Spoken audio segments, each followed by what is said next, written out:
నమస్తే అండి.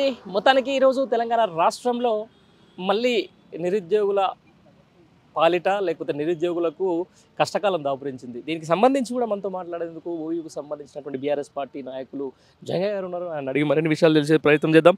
తమ్ముడు ఏంది ఎట్లయితుంది మళ్ళీ మొత్తానికి నిరుద్యోగులు పరిస్థితి ఏంది అన్నది? ఈరోజు ప్రజాస్వామ్యం అని ఏదో నిరుద్యోగులకు మేము ఏదో మంచి చేస్తామని గత ప్రభుత్వం ఉన్నప్పుడు నిరుద్యోగులను రెచ్చగొట్టి కోచింగ్ సెంటర్లకు పోయి అటు పోయి ఇటు పోయి ఓట్లు వేపించుకున్న తర్వాత ఈరోజు ఒక్క మంత్రి అన్నా ఒక ఎమ్మెల్యే అయినా ఒక ముఖ్యమంత్రి అయినా ఎవరైనా సరే నిరుద్యోగులను పట్టించుకునే పాపం లేదు. ఈరోజు నిరుద్యోగులు అరే నాయన మాకు ఈరోజు ఒక డిఎస్ వస్తుంది, డిఎస్ అవకాశానికి టెట్కు డిఎస్కి 28 రోజులు గ్యాప్ ఉంది. ఒకటి ఎన్సీఆర్టీ ప్రకారమైన కానీ 45 రోజులు గ్యాప్ ఉండాలి. అంటే ఒక పరీక్షకు 45 రోజులు గ్యాప్ ఉన్న తర్వాతనే ఎగ్జామ్ పెట్టాలి. కానీ ఈరోజు ఏం పెట్టిండు, 28 రోజులని టెట్ పెట్టిన తర్వాత డిఎస్సి పెట్టిండు. లబోదిబో అని ఈరోజు విద్యార్థులు మహిళలు ఈరోజు తెలంగాణ ఒక 4 వారం కింద ఈయన్ని ఆర్ట్స్కల దగ్గర నుంచి అంటే ఆ పోలీస్ స్టేషన్ నుంచి 11 కిలోమీటర్లు నడిచి ఈడొచ్చి తెలంగాణ ఏడ్చుకుంటా బాధపడకుండా అయ్యో ఎందుకు ఈ కాంగ్రెస్ ప్రభుత్వాన్ని గెలిపించినామని కన్నీళ్ళు అంటే ఒక మహిళల యొక్క కన్నీళ్ళు ఈరోజు చూసినటువంటి కాంగ్రెస్ పార్టీ విద్యార్థులను మోసం చేసి అయ్యో ఎందుకేస్తే ఈ పార్టీని ఎందుకేస్తే మా చెప్పుతో మేమే కొట్టుకున్నామా అని ఈరోజు బాధపడుకుంటూ అందరు లబ్బోదిబ్బ అనుకుంటూ ఈరోజు ఎగ్జామ్ స్టార్ట్ అయింది. ఇప్పటి వరకు ఇట్లా వాళ్ళు బాధపడుకుంటూ ఏదో కోర్టుల కేసు వేసి ఆ కోర్టు కోసం ఎదురు చూస్తున్నారు.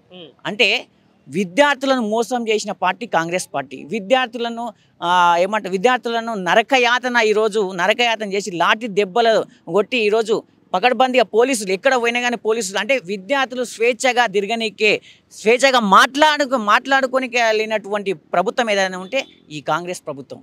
మేమేమంటున్నామంటే బిడ్డ రేవంత్ రెడ్డి ఒకసారి ఇదే విద్యార్థులను రెచ్చగొట్టి ఓట్లు వేసుకున్నావు కాబట్టి ఇలా ఒక విద్యార్థుల యొక్క వారి యొక్క ఆలోచనలు సూచనలు పరిగణించి వాళ్ళని పిలిచి చర్చలు పెట్టండి. నువ్వు ఈరోజు చర్చలు పెట్టాలంటే ఎవరు చేస్తావు? రాజకీయ నిరుద్యోగులు. అంటే అదే కాంగ్రెస్ పార్టీ రాజకీయ నిరుద్యోగులను తీసుకొచ్చి చర్చలు పెట్టి ఏదో మేము విద్యార్థులతో చర్చలు పెట్టినామని చెప్తున్నారు. నువ్వు న్యాయమైనటువంటి డిఎస్ అభ్యర్థులైనా కానీ గ్రూప్ 2 అభ్యర్థులైనా కానీ గ్రూప్ 1 అభ్యర్థులైనా కానీ అదేవిధంగా ఇక్కడ ఉన్నటువంటి నిరుద్యోగులని పిలిపించుకోండి, వివిధ సంఘాల నాయకులను పిలిపించుకోండి, ఏంది సలహాలు సూచనలు తీసుకొని. అంతేగాని ఈరోజు మీరే సలహాలు సూచనలు ఇచ్చి విద్యార్థులను మోసం చేయడం తప్పు. మీరు వెంటనే ఈ విషయం పైన పరిగణన తీసుకొని మీరు వెంటనే గ్రూప్ 2 నోటిఫికేషన్ పెంచి వేయాలని మేము డిమాండ్ చేస్తున్నాం. రైట్. దాంతో పాటు తమ్ముడు మొత్తానికి ఏంటంటే ఈరోజు డిఎస్సి యథావిధిగా కొనసాగుతూ ఉంది. ఆల్రెడీ ఆల్ టికెట్ కూడా డౌన్లోడ్ అయిపోయినాయి. అయితే గ్రూప్ 2 కానీ గ్రూప్ 1కి సంబంధించి దాని మీద ఎక్కువ ఫోకస్ చేస్తూ ఉన్నారు నిరుద్యోగులంతా. అంటే ఏంది వాళ్ళ ప్రధానమైన డిమాండ్స్?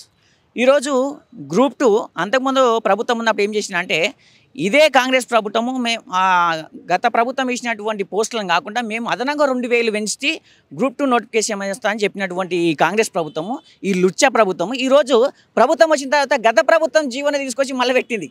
అదే పోస్టులు తీసుకొచ్చి ఇక పెట్టి అయ్యో మీరు చదువుకోండి ఈ నోటిఫికేషన్ ఇక ఏదో పెద్ద పండుగ పెద్ద వేసినాము మీకు ఇక లక్షల ఉద్యోగాలు వస్తాయని ఈరోజు అదే. అరే నాయన నువ్వు ఆ రోజు చెప్పింది ఏంది, ఈరోజు చేస్తున్నది ఏంది?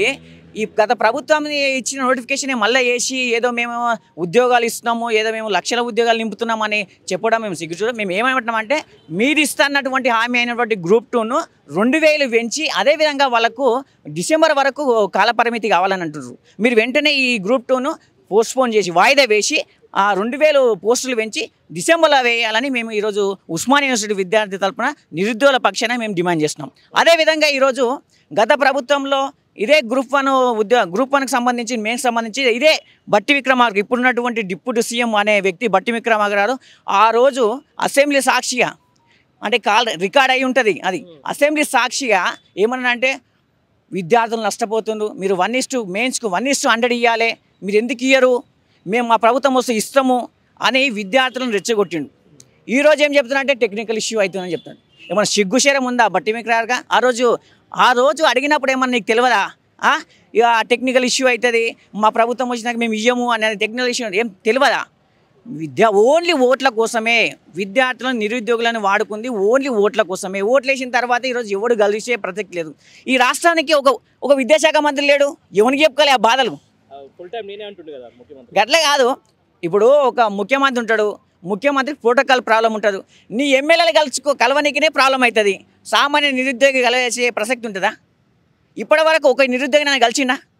ఈరోజు ఈ రాష్ట్రంలో ఆ చిక్కడపల్లి లైబ్రరీ దగ్గర అయినా కానీ, ఉస్మానియా యూనివర్సిటీలో అయినా కానీ, అదే దిల్సుఖ్ నగర్ అయినా కానీ, అశోక్ నగర్ అయినా సరే ఎక్కడ పోయినా కానీ విద్యార్థుల మీద లాఠీ చార్జీలు జరుగుతున్నాయి.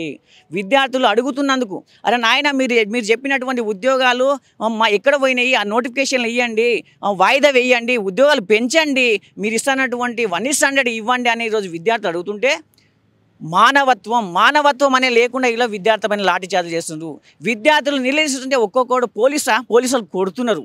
అంటే ఇది ప్రజాస్వామ్య ప్రభుత్వమా లేకపోతే మరి రౌడీజ ప్రభుత్వం అనేది మనకేం అర్థమవుతలేదు. ఈరోజు విద్యార్థులకు అందరూ గమనిస్తున్నారు, తెలంగాణ సమాజం మొత్తం గమనిస్తుంది. బిడ్డ నిన్ను రానున్న రోజుల్లో నీకు మంచిగానే మూడుతుంది, ఈ ప్రభుత్వానికి రానున్న రోజుల్లో బొంద పెడతారని మేము విద్యార్థుల పక్షాన అదేవిధంగా ఒక్కటే డిమాండ్ చేస్తున్నాం, మీరు వెంటనే 1:100 మెయిన్స్కి తీసుకురావాలి. అదేవిధంగా గ్రూప్ 2ను ఇస్తున్నటువంటి 2000 పెంచి ఇస్తున్నటువంటి 2000 పెంచి అదేవిధంగా మీరు వాయిదా వేసి డిసెంబర్లో ఎగ్జామ్ పెట్టాలని మన ప్రధాన డిమాండ్లు మేము ఈరోజు ప్రభుత్వాన్ని అడుగుతున్నాం.